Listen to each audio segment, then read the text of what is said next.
नमस्कार दोस्तों, आइए आज की इस वीडियो में बात करते हैं इंडियन ज्योग्राफी के अंतर्गत नदियों की श्रृंखला मैंने चला रहा था, जिसमें मैं नदियों के बारे में बताया था। उत्तर भारत की नदियाँ, दक्षिण भारत की नदियाँ मैंने बता दिया था। आज की इस वीडियो में बात करेंगे नदी प्रवृत्तियों के बारे में। हम देखेंगे कि आखिर रिवर रिजिम्स क्या होते हैं, उनके बारे में देखेंगे। ये पीछे 3 जो है वो एक तरीके से ग्राफ बने हुए, जिनके आधार पर हम आपको बताएंगे कि सबसे पहले मैं आपको बता दूँ कि नदी प्रवृत्तियाँ होती क्या हैं। नदी प्रवृत्तियों का मतलब है कि किसी नदी के जल में मौसमी प्रवाह में प्रतिरूप उसकी प्रवृत्ति कहलाती है। मतलब मौसमी प्रवाह में उसका प्रतिरूप कैसा है, वही उसकी प्रवृत्ति है। अर्थात जनवरी के महीने में कैसा है, फरवरी के महीने में कैसा है, मई के महीने में कैसा है, यही क्या है, उसका प्रवाह प्रतिरूप होता है। मतलब एक उसकी प्रवृत्ति होती है कि नदियों में आखिर प्रवृत्ति का मतलब क्या होता है कि आखिर नदियों में पानी कितना, कैसी उसकी प्रकृति है, किस तरीके से बह रही है, उसमें कितना पानी है, कितना नहीं है, उसके आधार पर मतलब कि इसको हम आकलन कर सकते हैं कि किस महीने में नदी में पानी ज़्यादा होता है, किस महीने में कम होता है। वही उसका क्या होता है, वही उसकी प्रवृत्ति होती है। कहती है ना, आपका प्रवृत्ति कैसी है। तो नदियों की प्रवृत्ति कभी कभी उग्र हो जाती है, कभी कभी जो होती है वो नम्र रहती है। तो नम्र रहती है। आइए देखते हैं, सबसे पहले बात करेंगे नदी प्रवृत्तियों के बारे में। देखिए इसके पीछे कुछ हम आपको 2 उदाहरण के जरिए हमको समझाएंगे। एक हम बात करेंगे उत्तर भारत की, 2 नदियाँ लेंगे। उत्तर भारत की 2 नदियाँ ले लेते हैं। एक ले लेते हैं गंगा नदी, दूसरा ले लेते हैं झेलम नदी, तीसरी एक दक्षिण भारत की एक नर्मदा नदी में ले लेता हूँ। 3 नदियों के आधार पर मैं आपको ये बताऊंगा कि आखिर कैसा होता है। तो ये नदियों का प्रतिरूप आप समझ सकते हैं कि आखिर क्या होता है, नदियों की प्रवृत्तियाँ क्या होती हैं। अब सबसे पहले हम बात करें कि नदियों की प्रवृत्तियाँ, अगर जो उत्तर भारत और दक्षिण भारत की नदियों के बीच में अगर हम तुलना करते हैं, तो उत्तर भारत की जो नदियाँ हैं, अगर जो सिर्फ जो हिमालयी क्षेत्र पर, या तो उत्तर भारत की नदियाँ 2 चीज़ों पर डिपेंड है। मतलब उनकी प्रवृत्तियाँ 2 बिंदुओं पर डिपेंड रहेंगी। एक होता है कि आखिर वो कैसी नदी है, एक होता है मौसमी, दूसरा होता है हिमद्रवण। मतलब कि मौसमी मतलब मौसम पर आधारित भी हैं, और हिमद्रवण मतलब कि जब ग्लेशियर पिघलेंगे तो उनके ऊपर, अर्थात हिमनदी मतलब कि हिमनद पर आधारित जो होती है उनको बोलते हैं मौसमी हिम। ये उत्तर भारत की नदियों में, जैसे अब उत्तर भारत की नदियाँ जैसे गंगा नदी है। गंगा नदी में पानी कैसे आता है, पानी के उसके क्या स्रोत क्या है पानी आने के। तो गंगा नदी में पानी के 2 स्रोत हैं। एक तो ये है कि या तो मानसून के टाइम में बारिश हो जाए, मतलब मौसमी, या तो फिर जब ग्लेशियर पिघलते हैं उनसे जो पानी आता है वो, तो गंगा नदी के मुख्य स्रोत हो गए। लेकिन अगर हम झेलम नदी की बात करेंगे, तो झेलम नदी कैसी है।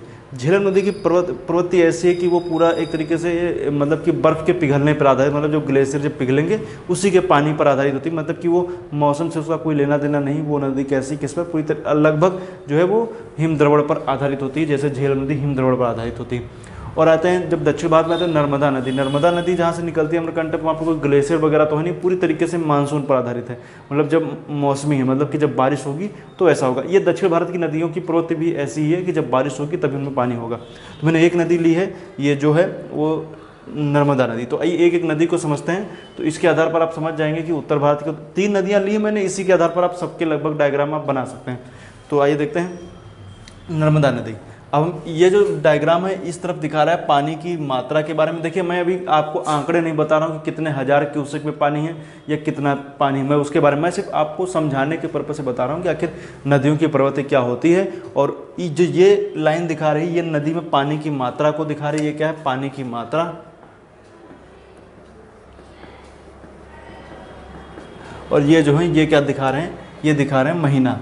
मतलब कि कौन से महीने में कितने कितने, मतलब कि बारिश, मतलब कि जनवरी फरवरी मार्च अप्रैल दिखा रहा है। तो देखिए ये क्या है, ये पानी की मात्रा मैंने इधर लिख दी है। इस तरफ क्या है, जनवरी फरवरी मार्च अप्रैल मई जून जुलाई अगस्त सितंबर अक्टूबर नवंबर दिसंबर। ये क्या है, नीचे जो है वो महीने लिखे हुए हैं।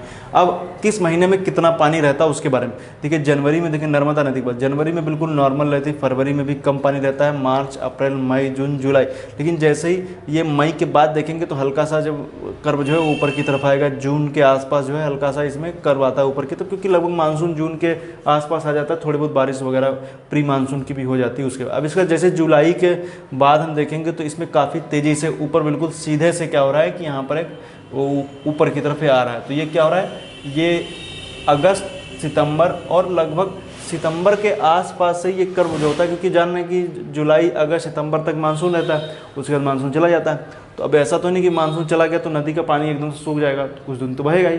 तो इसी वजह से क्या होता है कि जुलाई के बाद से क्या होता है, जुलाई में ये कर्व ऊपर की तरफ काफ़ी तेज़ी अगस्त में जाता है, सितंबर तक धीरे धीरे, सितंबर के बाद से फिर ये नीचे नीचे आता रहता है, नवंबर दिसंबर के बाद ये नीचे आ जाता है। तो देखिए यही इस नदी की प्रवृत्ति है कि इस नदी का जो पानी है वो अगस्त से अक्टूबर के बीच में सर्वाधिक, जनवरी से लेकर के मई तक या कह सकते हैं नवंबर से लेकर के मई तक निम्न रहता है। तो ये है, ये आप समझ चुके होंगे कि आखिर मैंने जो बताया तो यही नदी की क्या है, प्रवृत्ति है इसकी। अब दूसरा हम देखेंगे गंगा नदी की। तो गंगा नदी की भी कहानी कुछ ऐसी है, जनवरी, फरवरी, मार्च, अप्रैल। देखिए लेकिन यहाँ पर क्या है, चूँकि गंगा नदी में पानी की मात्रा रहती है, इस वजह से इसके मानक जो लिखे हुए हैं इनको आप कम मत समझिएगा। ये अपने आप में मानक गंगा नदी के बहुत हैं, ये है हालांकि तुलनात्मक रूप से पानी कम है। जनवरी, फरवरी, मार्च, अप्रैल, मई, जून के बाद से ये कर्व ऊपर की ओर आता है, लेकिन इसका कर्व धीरे धीरे आता है, इसमें काफ़ी तेज़ी से आता है। क्योंकि होता क्या, जब पहाड़ों पे बारिश होती है तो चूँकि निकलने के लिए जब पानी को नहीं मिलता तो वो एकदम से काफ़ी तेज़ी से बहने लगता है, निचले एरिया बह जाते हैं। जैसे आजकल आप देख रहे होंगे जयपुर में आई हुई बाढ़ के कारण में आप देखेंगे तो पहाड़ों से जब बारिश होती है, जयपुर का जो ईस्टर्न एरिया है उसमें क्या हो रहा है, बारिश हुई और पहाड़ों से पानी क्या हुआ, नीचे आ गया। अब नीचे आ गया तो पानी निकलने के लिए जगह ही नहीं है, जगह नहीं तो देखिए रोडें किस तरह से बह रही हैं, आप देख रहे होंगे। तो वही स्थिति है। अब यहाँ पर क्या हो रहा है, जुलाई अगस्त, देखिए यहाँ पर क्या हो रहा है, यहाँ पर चरम पर मतलब पीक पर रहता है जुलाई के बाद में, अगस्त से बाद में, जुलाई के बाद से धीरे धीरे क्या होता है, ये कम होता चला जाता है, नवंबर, दिसंबर, इस तरीके से इसका कर्व कुछ इस तरीके से बनता है। ये गंगा, चूँकि गंगा नदी क्या मानसूनी भी और हिम नदी भी है, मतलब इसमें जो पानी के स्रोत हैं वो जो आप देखेंगे तो मानसून पे तो डिपेंड रहते ही है, और मतलब ग्लेशियरों के पिघलने के ऊपर भी ये नदी जो है वो डिपेंड रहती है। अब इसके बाद हम देखेंगे तो झेलम नदी है। झेलम नदी में देखेंगे तो झेलम की, अब इसमें क्या हो रहा है कि देखिए झेलम में जनवरी के बाद से देखेंगे जैसे जैसे गर्मी का महीना शुरू होता है, गर्मी का महीना जनवरी के बाद से फरवरी आता है तो बर्फ़ जो होती है वो पिघलने लगती है। जब बर्फ़ पिघलती है तो जनवरी, इसका जो कर्व है देखिए जनवरी के बाद से ऊपर उठना शुरू हो गया। जनवरी, फरवरी, मार्च, अप्रैल, मई, जून, जुलाई तक भी ये इस तरीके से रहती है। अगस्त, सितंबर के बाद जैसे जैसे ठंडी जो होती है वो मतलब गर्मी कम पड़ती, ठंडी आना शुरू हो जाती, तो इसका कर्व देखेंगे उसी तरीके से ये नीचे।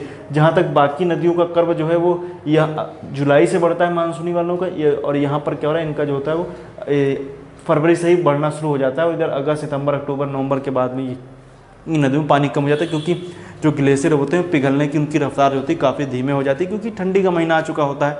इस वजह से ये क्या होता है, ये इस तरीके से डाउन हो जाता है। अब इसमें प्रश्न आ सकता है कि जो झेलम नदी का जो कर्व है, मतलब कि नदी की प्रवृत्ति क्या कहें कि झेलम नदी पानी कहाँ पर सबसे अधिक किस टाइम पर रहेगा, तो आप देख लीजिए जब खूब गर्मी पड़ेगी जून और जुलाई के आसपास, जून में सबसे ज़्यादा कर्व ऊपर रहेगा।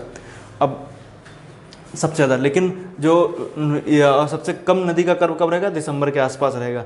अब इसमें क्या है, जुलाई के आसपास भी है। इसमें क्या है, अगस्त से सितंबर के बीच में सर्वाधिक पानी इसमें देखने को मिल रहा है नर्मदा नदी में। तो यही क्या है, यही नदी की प्रवृत्ति होती है कि नदी में कि आखिर जल में मौसमी प्रवाह प्रतिरूप कैसा है, लेकिन मौसमी जो प्रवाह है उसका प्रतिरूप आपको कैसा दिख रहा है। नदी में बाढ़ आई हुई, सूखा आया हुआ है, उसका आप जब पूरे वर्ष भर का आकलन करते हैं और एक आरेख के माध्यम से जब आप उसको दर्शाएंगे तो वही होता है उस नदी का प्रतिरूप। आखिर नदी का प्रतिरूप कैसा है, आपको उसकी प्रवृत्ति कैसी है।